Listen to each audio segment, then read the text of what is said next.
Well, welcome back, folks. We have some exciting things that we still need to study about Revelation chapter 12. And then we are going to get into Revelation chapter 13. Very exciting chapter. It'll take us at least a couple of sessions, perhaps a little bit more, to deal with Revelation 13, 1 through 10. And then it's going to take us 2 or 3 sessions to deal with the second beast of Revelation 13, the beast that rises from the earth that has 2 horns like a lamb and ends up speaking like a dragon. So we have a lot of study ahead of us. I trust that what we've studied so far has made sense. It's been exciting to know that the Adventist Church, folks, has the correct biblical prophetic scenario. There's no doubt about it when you look at the entire message of the Adventist Church. Our method is vital to our message and our mission. If we ever forget our prophetic method, we have no reason to exist as a church. And so it's kind of distressing to see that there's not much prophecy being preached these days in the Adventist Church. Okay, let's go back to our material. We are now on page 43 of the material. And here's the question. You have an Old Testament Elijah, which is literal and local. Then you have John the Baptist, who is the New Testament Elijah, and that's a partial fulfillment. And then the prophecy of Malachi chapter 4 says that God is going to send Elijah before the great and terrible day of the Lord. But then we noticed in our last study that you have the Elijah during the 1260 years. So the question is, how is it that you have this Elijah during the 1260 years? How can that be the Elijah that comes immediately before the terrible day of the Lord, the dreadful day of the Lord? The answer is, folks, that when the papacy's deadly wound is healed, what began during the 1260 years will conclude. The only difference is that there has been a respite or a period that the deadly wound has been in place. In other words, if this prophecy had been fulfilled consecutively, if there had not been a deadly wound, then you would have had the dreadful and terrible day of the Lord. But because you have this parenthesis where there is a cessation of persecution, then when the deadly wound is healed, the Elijah prophecy will pick up again. Are you understanding what I'm saying? Now, let's pursue that. Let's go to Revelation chapter 6, verses 9 through 11. This is the 5th seal. This is the reaction to the period of papal persecution. And I want you to notice what this passage says. It says, when he opened the 5th seal, I saw under the altar the souls of those who have been slain for the word of God and for the testimony which they held. Now, don't get all hung up over the souls that are crying out under the altar. The word soul in the New Testament actually is the word suche, and it is translated many times life. And the life of the man is in his what? According to the Bible. The life of the person is in the blood. So when it says here that the souls are crying out from under the altar, it means that the blood of the martyrs is crying out for justice because they've been slain mercilessly. Probably the best illustration of this is in the story of Cain and Abel. When Cain killed his brother, God asked Cain, where is your brother? And he said, I don't know where my brother is. I'm not my brother's keeper. And then God said, the blood of your brother Abel cries to me from the ground. So it's the blood that's crying out for justice. The soul, for example, in the New Testament where it says that Herod wanted to seek the death of Jesus, it says that Herod was going to seek his life to kill him. Well, the word life there is the same word for soul that we find here. So in other words, the soul is basically the person, the life of the person. So anyway, you have these martyrs that are crying from under the altar with a loud voice. These are the martyrs that have been slain during the period of papal supremacy. And what are they crying out? How long, O Lord, holy and true, until you judge and avenge our blood on those who dwell on the earth? So the martyrs of the 1260 years, what are they doing? They're crying out for justice. They're saying, how long, Lord, are you going to wait to judge and avenge our blood on those who are shedding our blood on the earth? Now notice the answer. Verse 11. Then a white robe was given to each of them. In other words, God says to them, you don't have to worry. The robe is yours. You're safe. So it says a white robe was given to them, and it was said to them that they should what? That they should rest a little while longer. What does that mean, that they should rest a little while longer? They're going to be dead, right? They're going to rest in the grave for a little while longer. But now notice there's going to be a second group of martyrs. So it says that they should rest a little while longer until both the number of their fellow servants and their brethren who would be killed as they were was completed. How many periods of persecution? 2. The martyrs of the past are crying out for justice. God says, you will be judged and avenged when the number of the martyrs is complete. When is the other group of martyrs going to be killed?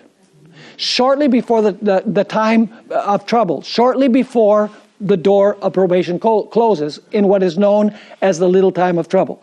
Will there be martyrs that did not worship the beast, his image, or his mark? Read Revelation 20, verse 4. It speaks about those who were beheaded because they did not worship the beast, his image, or his mark. So there will be martyrs shortly before the close of probation, when the Sunday law is proposed. But after the close of probation, the number of martyrs will be complete, and there will be no more martyrs during the great time of trouble after the close of probation. So because, I want you to notice this, so because you have these 2 periods, the martyrs of the past that were slain by the papacy, and the wound is going to be healed, and she's going to start where she left off, in the same manner, Elijah has 2 stages. The Elijah that proclaimed the message during the 1260 years, and the Elijah that will proclaim the message when Jezebel resurrects. Are you with me? Now, let's continue here. The harlot has 2 stages of existence. And so Elijah, the children, and Ahab must also have 2 stages of existence.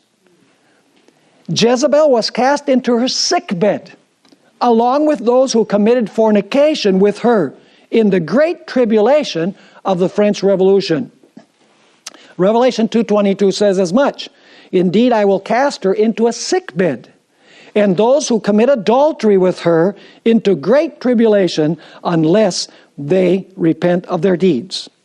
So in the end time, Elijah broadens from Israel to Western Europe during the 1260 years, to where? To the world at the end of time. Now, let's take a look at Revelation chapter 12 and verse 16 and 17. After the 3.5 times, God would raise up a people who have certain characteristics. They would keep the commandments of God, and they would have the gift of prophecy. They would preach true worship to the Creator. They would restore the everlasting gospel. They would denounce Babylon, and they would lead the world to take a stand for the seal of God or for the mark of the beast. Does this sound like end-time Elijah? This is the end-time Elijah. And Revelation 18 verse 1 says that the whole world will be illuminated by the glory of this angel. It makes the third angel's message a loud cry. Get out of there. Don't worship the beast, his image, or receive the mark, because if you do, the wrath of God will fall upon you. It's God's last message to the world. And that is the message of the end time Elijah. Now let's notice Revelation 12, verses 15 and 16. So the serpent, the dragon, spewed water out of his mouth, singular, like a flood after the woman, that he might cause her to be carried away by the flood. But now something comes to the rescue. Not someone, but something comes to the rescue. It says in verse 16, but the earth helped the woman. So, is the earth a helpful place to the persecuted church? Yes. The earth helped the woman. And the earth opened its mouth and swallowed up the flood, which the dragon had spewed out of his mouth. So now the earth helps the woman. Now let's notice, once again, the literary structure of Revelation 12. I have it summarized here in your syllabus so that we can see the sequence. We've covered a lot of material, and so you might not have caught all of the sequence of events that we have in this chapter. So let's review them. First of all, do we have flashbacks to heaven in Revelation 12? Takes us back to the beginning of the controversy. Then do we have Israel in the Old Testament? Yes, it's denoted by the woman who has a crown with 12 stars. The child has not been born yet, so it must be the Old Testament church. Then you have what? The birth of the child. And then you have, it says, he was caught up to God and to his throne. You have the ascension of Jesus. And then you have the victory celebration in heaven. Remember Revelation 12, verse 12? You have the victory celebration in heaven. And then what does the dragon do? He says, well, the child is out of my hands. He's gone. He beat me. So he says, I'll take second best now. So what does he do? He goes after the woman. And how long does he go after the woman? For 1,260 years. But then it says that when the 1,260 years are transpiring and persecution of the woman is going on, the earth comes to the rescue. Are you following me? It says the earth helped the woman and swallowed up the waters. Is that the end of the story? No. Because we are told in verse 17 that the dragon will resurrect to power again. Are you with me or not? Because Revelation chapter 12, 17, you know the verse. It says, then the dragon was enraged with the woman. Why does the dragon become enraged with the woman? In the context. Because the earth helped the woman. Is that making sense? The earth helps the woman, swallows up the waters of persecution, and you think the dragon says, oh, that's fine, I'm okay with that. No. He hates the fact that persecution of the woman has come to an end. So is he going to launch a final persecution? And listen carefully. That final persecution is described in all of chapter 13. Primarily the last half of chapter 13. Is the structure important? It's vital. Now, we need to identify who the dragon is. You say, well, we know what the dragon is. Dragon represents Satan. Yes, but there's more to the story. Now, let's notice this in the next section of our syllabus. Though not directly called a dragon in Daniel 7, the fourth beast is nevertheless a dragon, which represents the Roman Empire. But Revelation 12 amplifies the meaning of Daniel chapter 7 by explaining that the power behind the nondescript beast of Daniel 7 was Satan. So in Daniel chapter 7, this dragon-like beast represents the Roman Empire because all of the beasts represent empires. But Revelation 12 takes you behind the scenes. It says, listen, behind this dragon beast is who? The dragon, the ancient serpent, the devil and Satan is behind this system. Now, in Daniel 7, the nondescript beast, that is this dragon-like beast, then sprouts what? A little horn that persecutes the saints for 1,260 years. We know for a fact that the little horn is what? Roman. Why? Because it rises from the head of the fourth beast and among its 10 horns. But Revelation 12 takes us behind the scenes to show us that the real power behind the little horn's work during the 1,260 years, papal Rome, was the dragon. Are you following me? I'm going to make a very important point here. Thus Satan persecuted the woman through the instrumentality of what? Of Rome. This is the reason we are told in Revelation 13 verse 2 that the dragon gave his seat, authority, and power to the beast. So the beast operates by the power of whom? Of the dragon. So what does the dragon represent? The dragon represents pagan Rome. Then papal Rome continues exercising the authority of what? The dragon. But now there's an additional point which is very important. But we are also told that after a period of respite, The dragon will persecute the remnant at the end of time. It is the same dragon that persecuted the child and the woman, and therefore it must represent Satan working through Rome. And this is a point that has been missed. Revelation 13:11, when it says that this beast from the earth speaks like a dragon, it's not only saying it speaks like Satan, but it speaks like Rome. Because the dragon is Satan working through Rome. He worked through Rome to try and slay the male child. He worked through Rome during the period of the papacy. And if the end time beast is going to speak like a dragon, it means that it's going to speak like papal Rome. Are you following me? By the way, you know that everything that the beast from the earth, we're going to see this, everything that the beast from the earth does, he does to please the first beast. It appears that the only reason for his existence is to restore power to the first beast. You read in Revelation chapter 13, it says that he exercises all the authority of the first beast. He commands the whole world to worship the first beast. Everything he does is in the presence of the first beast. He makes an image of the first beast. He imposes the mark of the first beast. Somehow I think that this beast has something to do with the first one. And we've already identified the first beast as papal Rome. So the United States is going to speak like a dragon. It means that the United States is going to speak like what? It's going to speak like Rome. Not only like Satan. Satan working through who? Satan working through Rome. Now let's continue here. To the next page, page 45. In all stages, it is Satan working through Rome. The dragon persecutes the child, then hands off the baton to the beast. Then after a period of respite, the beast from the earth speaks like a dragon. Notice that Ellen White had this very clear. You know, people are critical of Ellen White. And I find that there are two kinds of people that criticize Ellen White. Number one, those who never read Ellen White. And number two, those who read her with the purpose of criticizing. And if you are in either one of those groups, you've lost a huge blessing.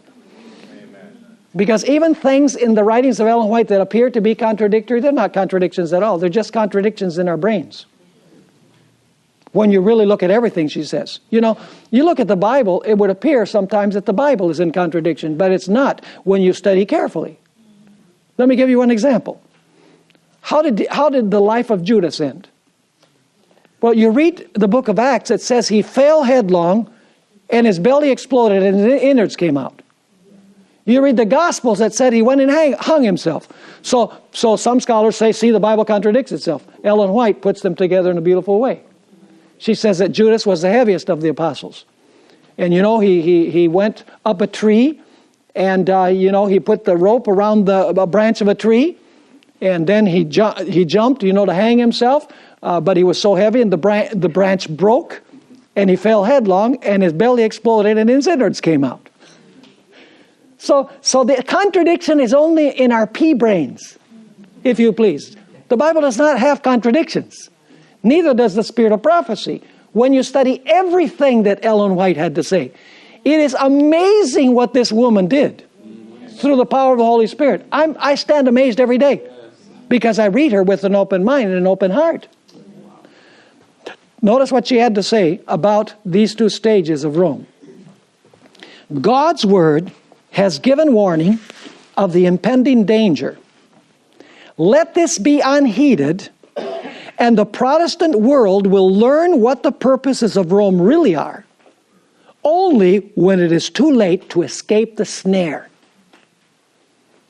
Are you catching the picture? Protestants don't have the foggiest idea that they're playing with fire. When they fall in love with the papacy, and Rick Warren and Joel Osteen and all these television evangelists, you know, go to the Vatican, they're wowed by what Francis I is saying. They don't have the foggiest idea that they're playing with fire because they don't understand prophecy. Do you think that they would want anything to do with this system if they understood what we are studying here? Absolutely not. Who's going to tell them? We are. We have to tell people. And we become so politically correct in the church. Oh, no, don't say anything about the papacy. They might be offended. And so you'll offend them right into hell. Sorry. Okay. God's word has given warning of the impending danger. Let this be unheeded, and the Protestant world will learn what the purposes of Rome really are only when it is too late to escape the snare. And then she speaks about the papacy. She is silently growing into power. Wow, she said that back then. What would she say now? Her doctrines are exerting their influence. Where? In legislative halls, in the churches, and in the hearts of men. She is piling up her lofty and massive structures in the secret recesses of which her former persecutions will be repeated. So is the papacy going to have another stage? Is Jezebel going to have another stage? Yes. So is Elijah going to have another stage? Yes. See? When the Jezebel has two stages, Elijah has two stages. She continues saying, stealthily and unsuspectedly, she is strengthening her forces to further her own ends when the time shall come for her to strike. What is it that strikes? A serpent. You know, Ellen White gives the best description of the papacy that I've ever seen. She says, behind the variable appearance of the chameleon is the invariable venom of the serpent. She continues writing, all that she desires is vantage ground, and this is already being given her. We shall soon see and feel what the purpose of the Roman element is. Remember we read that, Roman element? That's the church using what? The power of the state. We shall soon see, she says, shall soon see and shall feel what the purpose of the Roman element is.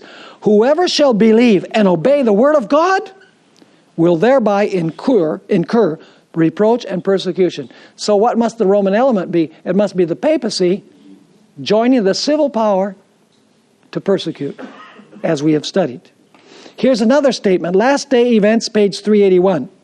By this first beast, Revelation 13, 1 through 10, is represented the Roman Church, an ecclesiastical body clothed with civil power, having authority to punish all dissenters.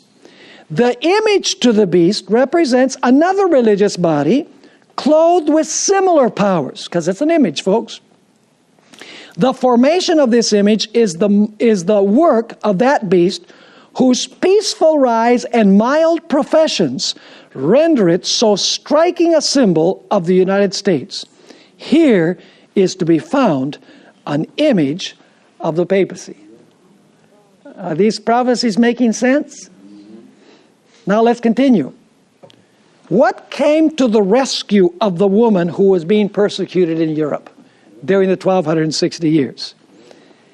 The earth must refer to a different place, because all of the beasts of Daniel 7 came from where? From the sea, including the fourth beast, or the dragon-like beast. What is represented by the earth? It represents the territory of what? Of the United States. Now, listen carefully to what I'm going to say. In Revelation 12, you still don't have the United States. You have the territory of the United States. In Revelation 13, you have a beast that rises from the earth in that territory. That's the establishment of the nation of the United States. Are you with me? So notice once again, in our syllabus, what is represented by the earth? It represents the territory of the United States. At this point, the nation had not yet come forth from the earth. The territory provided what? Refuge for the woman, beginning when? In 1620. And the nation later arose from this territory around 1798. When the Constitution, the Declaration of Independence, and the Bill of Rights were approved, then you have the nation being established. And it rises in the same territory that provided what? That provided refuge for God's people. Are you with me? Yes. In Revelation 12, 13 through 15, we find a description of the person. This is a very important point, and I'm going to show you how Ellen White was so right in the order of events that she presents in Great Controversy. In Revelation 12, 13 through 15, we find a description of the persecution of the woman by the dragon for 1,260 years. Then in verse 16, you have the earth helping the woman.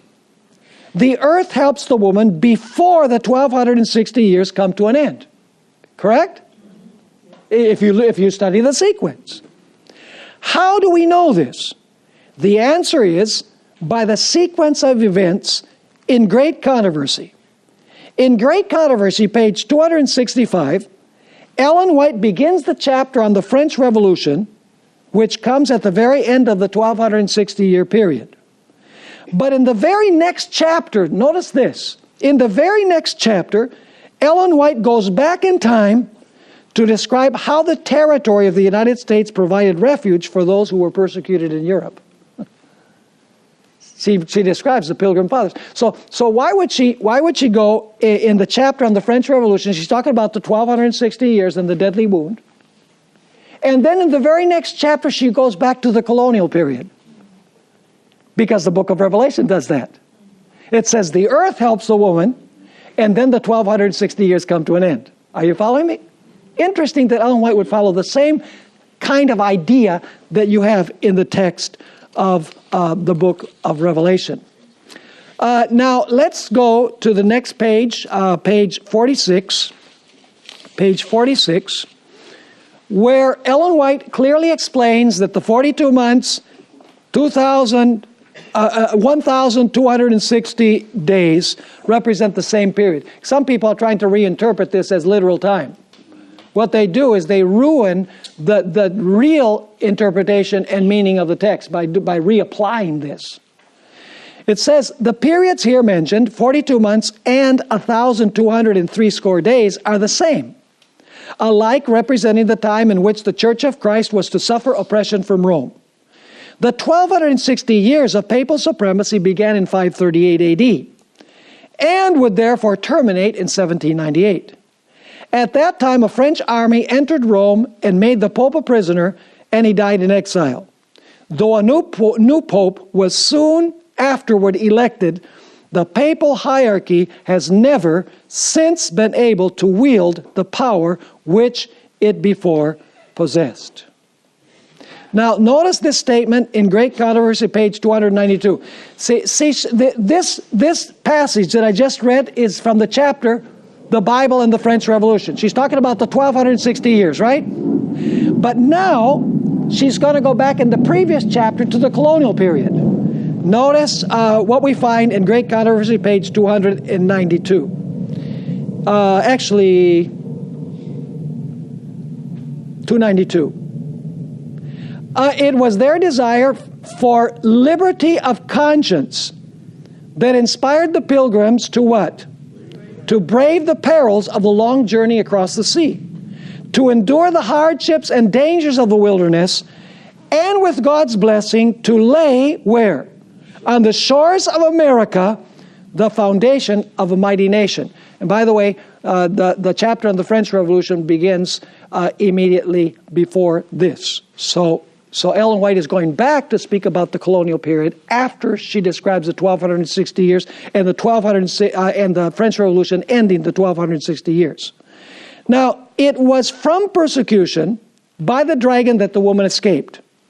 This does not mean that during the colonial period, religious liberty was always respected, because you know that's not the case. There was religious persecution in the colonial period, but it was not the dragon who was doing the persecuting. In fact, the colonists were very suspicious of the papacy. So the persecution in the colonial period has nothing to do with the papacy. In Great Controversy, page 440, Ellen White had this to say. What nation of the New World was in 1798 rising into power, giving promise of strength and greatness, and attracting the attention of the world? The application of the symbol admits of no question. One nation and only one meets the specification of this prophecy. It points unmistakably to the United States of America. Again and again, the thought, almost the exact words of the sacred writer, has been unconsciously employed by the orator and the historian in describing the rise and growth of this nation. The beast was seen coming out of the earth. And according to the translators, the word here rendered coming up literally signifies to grow or spring up as a plant. In other words, the nation was just beginning at this point. And as we have seen, the nation must arise in territory previously unoccupied. A prominent writer describing the rise of the United States speaks of the mystery of her coming forth from vacancy and says, like a silent seed, we grew into an empire.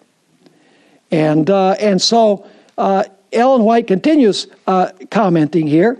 A European journal in 1850 spoke of the United States as a wonderful empire which was emerging and amid the silence of the earth, daily adding to its power and pride. So what is the earth that helped the woman? Bottom line, what is the earth that helped the woman? It is the territory of the United States. Has the territory of the United States and the nation that arose there given us religious and civil liberty for the last couple of hundred years? Yes. Is that the end of the story? No. The Bible tells us in Revelation 12 and verse 17 that the dragon will persecute again. How will the dragon persecute again? Through the instrumentality of what? Of the very power that provided refuge for God's people. The earth helps a woman, and then it says that the dragon was enraged with the woman and went to make war with the remnant of her seed. Is the earth helping the woman related in any way to the wrath of the dragon? Absolutely. It is the reason for the wrath of the dragon. Now, in Revelation 12, verse 17, we're told why the dragon hates the remnant of the woman's seed. Why is it? Because they keep the commandments of God, and they have what? The testimony of Jesus Christ. What is the testimony of Jesus Christ? The testimony of Jesus Christ is the spirit of prophecy, according to Revelation 19:10 and Revelation 22, verses 8 and 9. What are the commandments of God? The commandments of God are the 10 commandments. Now, you need to study this in your syllabus, beginning on page 47, all the way through page 56. I study the issue of what is meant by the commandments of God. And it's very clear in Scripture that the commandments of God that are referred to there are the 10 commandments. They keep the commandments. They keep the 10 commandments of God. It's not just a general statement that the devil's going to hate them because they didn't obey the command to go witness to all nations. It is definitely referring to the 10 commandments. So the devil is going to hate God's people because they keep God's commandments and because God's remnant has the spirit of prophecy. So was this clear? Our study of Revelation 12? Now we need to go Revelation chapter 13.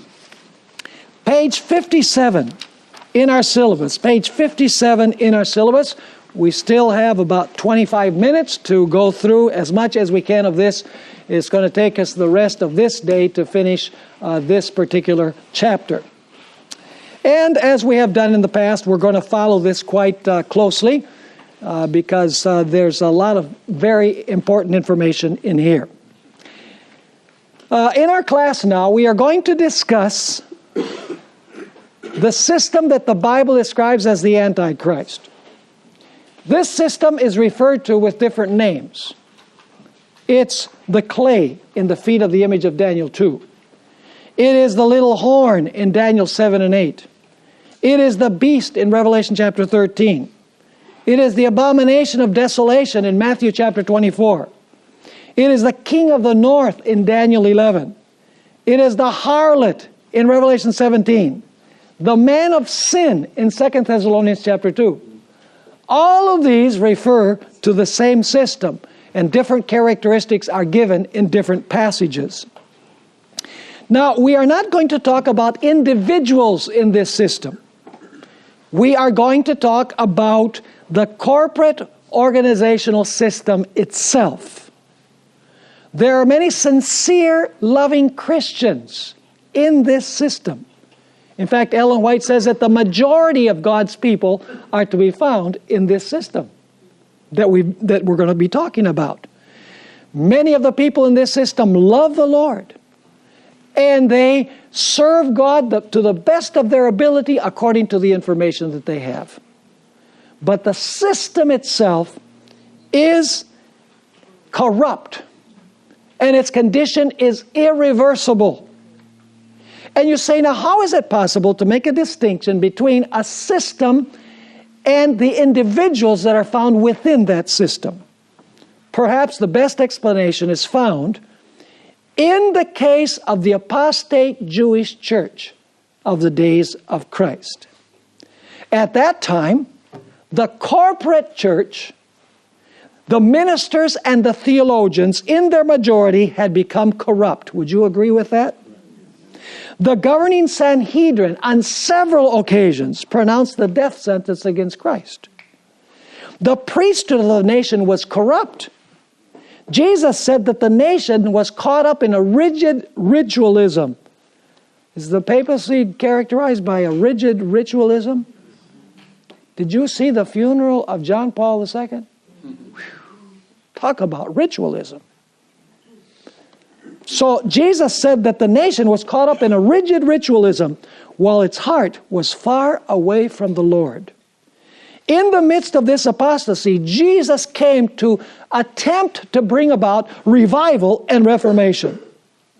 Initially, Jesus came to the lost sheep of the house of Israel with the intention of calling people to experience a revival and reformation. His plan A was not for people to leave the Jewish denomination.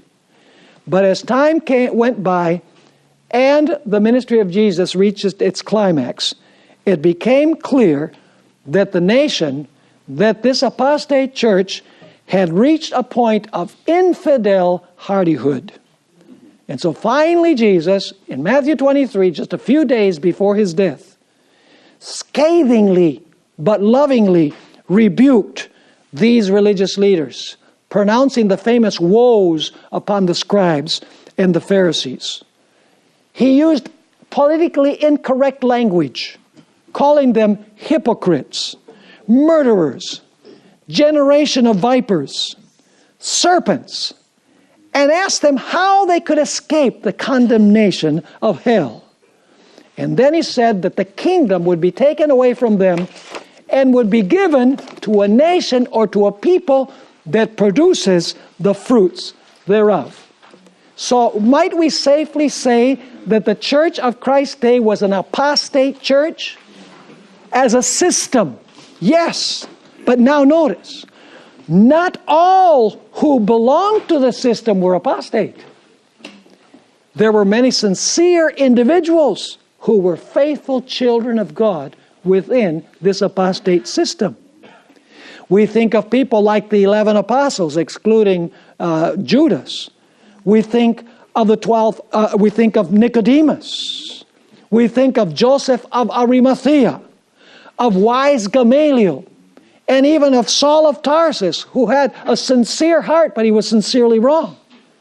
In fact, in Acts chapter 6 and verse 7, it says that when the apostles preached the message of Jesus, multitudes of people, even among the priests, embraced the faith and left the apostate system of Judaism. In fact, on the day of Pentecost, 3,000 Jews were baptized and became members of the church. You see, the system and those within the system are two different things. Many of the people who belong to the system are corrupt along with the system. But there are many within the system that are sincere. They love the Lord. They serve Him to the best of their ability. And they just don't have all of the light that God would want them to have. And it is our responsibility to share that light with them. So I believe that when we present this to people who are not Adventists, we need to preface this with this that I've done at the beginning. And that is, this is no reflection on you, a Roman Catholic. Because I believe that you, the individual Roman Catholic, I believe that you love Jesus, you're committed to Jesus. I believe that you serve Him to the best of your ability, but there's more than what you have seen. That way, you're taking down the barrier. You don't want to say to the person, "Oh, you belong to the system of the Antichrist, and you're apostate." That'll go over like a lead balloon. We need to be wise as serpents and harmless as doves. Now let's notice Revelation 13 and verse 1. Then I stood on the sand of the sea and saw a beast rising up out of the sea, having 7 heads and 10 horns, and on his horns 10 crowns, and on his heads a blasphemous name. Now let's interpret the symbols. We'll do this quickly. When we come to Revelation 17, we'll have more to say about the individual symbols. The sand of the sea.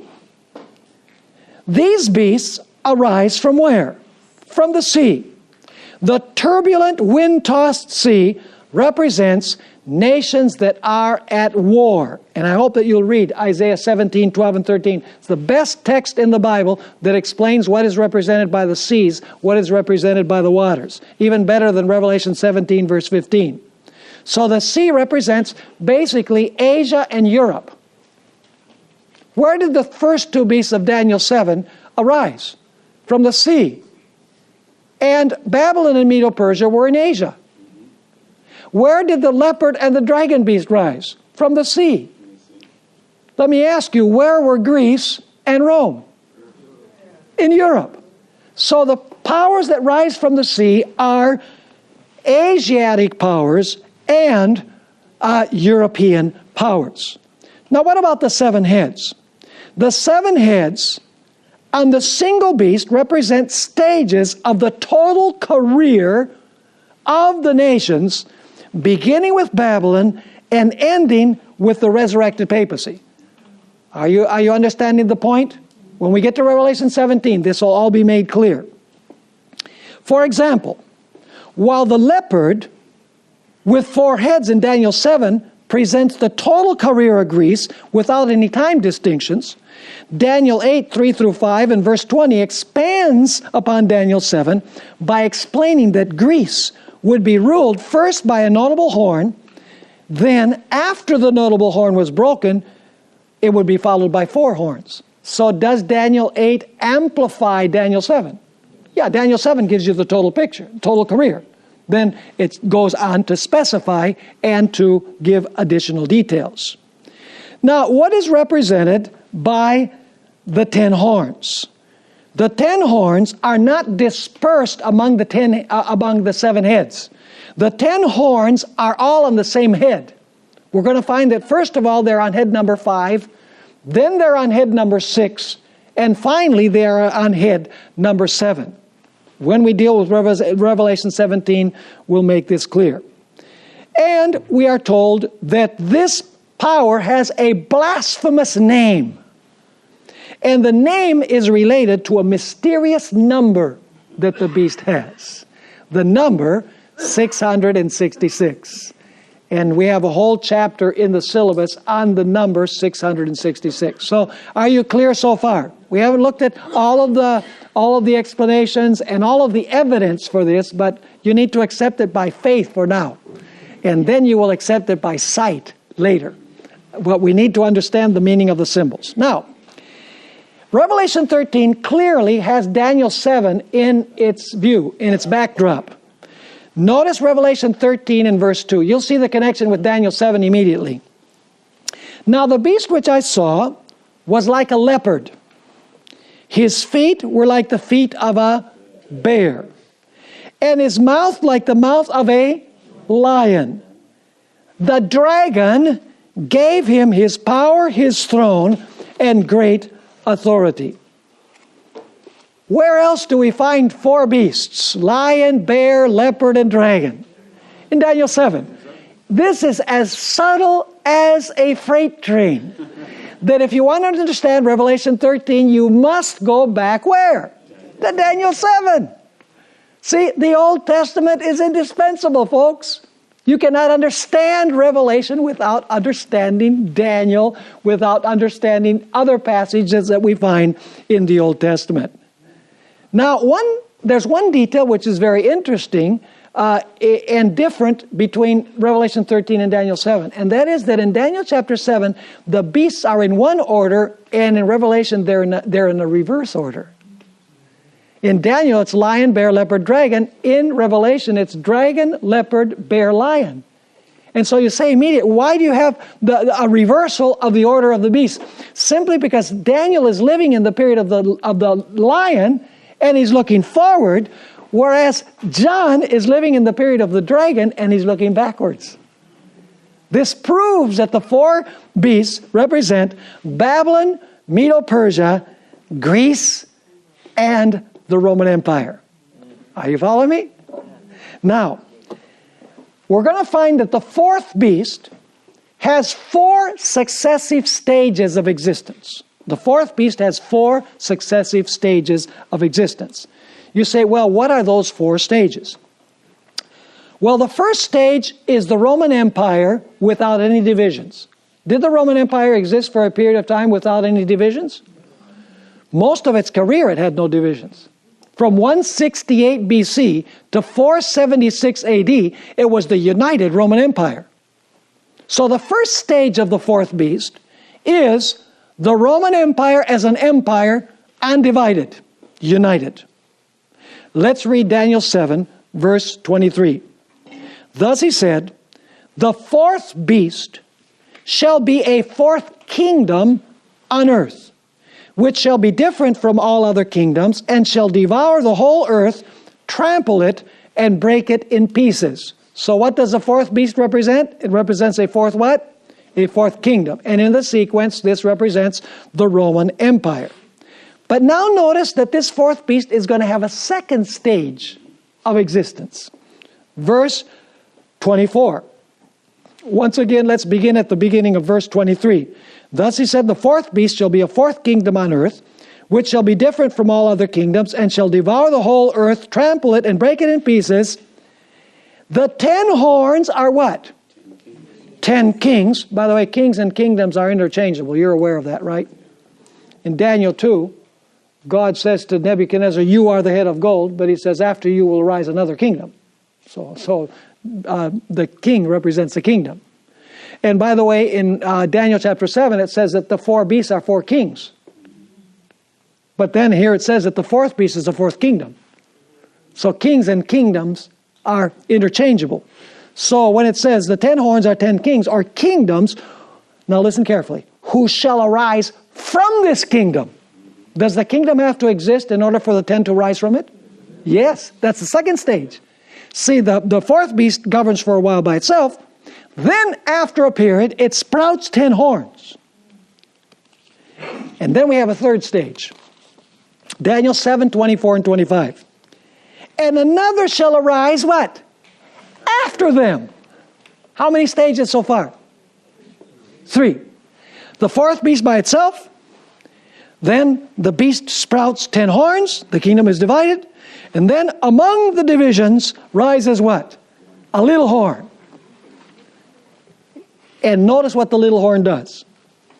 He shall be different from the first ones, and shall subdue 3 kings. He shall speak pompous words against the Most High. Pompous words are blasphemies, according to Revelation 17. Shall persecute the saints of the Most High, and shall intend to change times and law. Then the saints shall be given into his hand for a time, times, and the dividing of time. So, how many stages do we have so far? 3. The dragon beast ruling by itself. Then after a period, the dragon beast sprouts 10 horns. And then among the 10 horns rises a little horn, and the little horn rules for time, times, and the dividing of time. We're going to leave the fourth stage to a little bit later after we look at the characteristics of the little horn. And we'll go through this quickly because I think we're all acquainted with the characteristics. They're presented in evangelistic meetings. Number 1, the little horn arose after the 10 had come up, right? When were the 10 horns complete? The 10 horns were complete in the year 476. The year 476 was the year when the last Western Roman emperor was deposed. Romulus Augustulus was his name. In other words, after that, there was no emperor in the Western Roman Empire because Constantine had moved the seat of the empire to Constantinople, Istanbul today. So basically, did the papacy rise to power after the Roman Empire had been divided? Yes or no? It's historically true. It's a fact that the papacy did arise after that point, in the year 538, officially. Number two, it arose among the 10. Is the papacy in Western Europe? What used to be the Roman Empire? Absolutely. Number three, it rose from the head of the dragon, which means that it must be a continuation of what? Of Rome, because the dragon represents Rome. So if the little horn comes forth from the head of this dragon beast, it must be in some way what? Roman. Now I have a series of statements here. I don't know how many of these statements I should read because it's about 2.5 pages of statements where historians clearly say that the papacy is a continuation of Rome, but a different kind of Rome. You remember the feet of the image? Does Rome continue in the feet? Is it a different kind of Rome? Yes, because it's what kind of Rome? It's an amalgamated Rome. We don't dedicate much time to the feet of the image, do we? And we need to, because that is the foundation for the idea that the Rome that is going to arise in Daniel chapter 7 is an amalgamated Rome.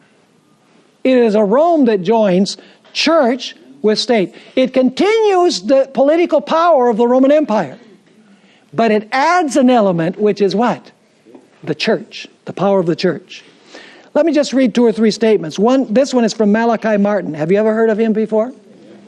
Listen to what he had to say. By the way, Malachi Martin makes some statements where he doesn't even realize that he's commenting on the papacy in Revelation 13. He doesn't realize it. But when you read carefully what he's saying he's giving it all up. But he doesn't. We'll notice that later.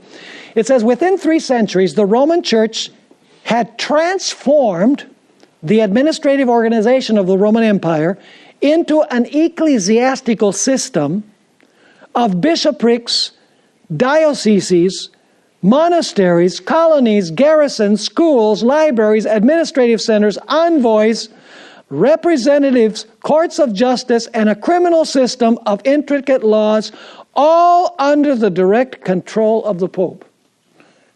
So is he now controlling all of the civil organization of Rome? Had Rome been transformed? Was it still Rome? Of course it was. Now notice, his Roman palace, the Lateran, became the new Senate. The new senators were the cardinals. So does Rome continue? Yes. Malachi Martin was a Jesuit. Yeah. And I'll have more to say about him later. You know, he really was able to read the future in the light of the past. I'm not saying that he was a prophet, but he was able to see what was going to transpire with the Roman Catholic Church. Of course, he saw it positively. We look at it from the perspective of prophecy. He continues writing, the bishops who lived in Rome and the priests and deacons helped the Pope to administer this new imperium. What does the word imperium, what is that in English? His new empire. So, did the papacy continue the Roman Empire under a new form? It morphed into something different, iron and clay. Notice this statement from Adolf Harnack, a liberal theologian, but he had some very interesting things to say about the Roman church. This is how it reads. The Roman church, in this way, privately pushed itself into the place of the Roman world empire, of which it is the actual what? Continuation. The empire has not perished, but only has undergone a transformation. Well, these historians, they don't know that they're commenting on Revelation 13 and the iron and the clay and the feet of the image. And then he says, that is no mere clever remark, but the recognition of the true state of the matter historically, and the most appropriate and fruitful way of describing the character of this church. It still governs the nations. He's talking about the past now. It still governs the nations. It is a political creation, and as imposing as a world empire, because it is the continuation of the Roman Empire. The Pope, who calls himself King and Pontifex Maximus, is Caesar's successor.